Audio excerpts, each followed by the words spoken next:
So yun na nga guys, magpapakintab po tayo dyan guys ng tambutso. Ayan, tambutso po yan ng Barako 175. Ayan, medyo nawala na po kasi yung dati niyang kintab, ibabalik lang po natin.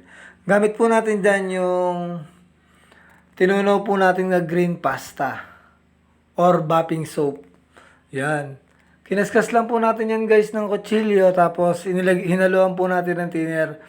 Tapos tinunaw po natin, hinalo lang. Tapos ibabas po natin dun sa mismong stainless na gusto nating pakintabin. Ayan guys, pupunasan lang po natin yan guys ng basahan after natin may apply. Ayan ganyan lang po ang proseso ng guys at kikintab na po siya. Ayan. Pwede rin po natin gamitin yan guys ng grinder. Pero sa sitwasyon natin ngayon, mano-mano lang po kasi ang inaalis lang po naman natin dyan yung mga watermarks at yung konting gas-gas. Ayan. Tatanggal naman po sa mano-manong punas lang. At ayan, bumalik na rin po yung kintab niya. Napakadali lang po ng step na to guys. Kayang-kaya nyo rin pong gawin sa sarili nyo. Ang kailangan nyo lang po dyan guys ay yung bapping soap.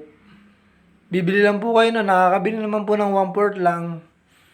Tapos, o kaya umorder na lang po kayo sa Lazada. Search nyo lang po yung bapping soap or green pasta. Ayan. Tapos i-apply nyo lang po sa mga stainless na gusto nyo i-apply. Pwede rin pong gamitin yan dun sa mga railing ng hagdanan nyo na stainless, mga teres. Ayan.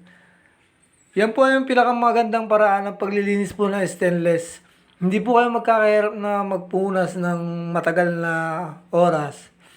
Kailangan nyo lang po ng green pasta or bapping soap.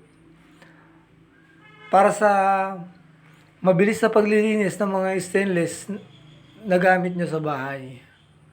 Ayan guys, napakaganda po niyan.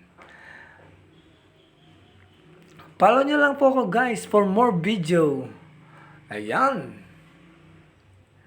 Napakaganda po ng ating finished project. Ayan. Salamat po sa pag-watch and bye-bye.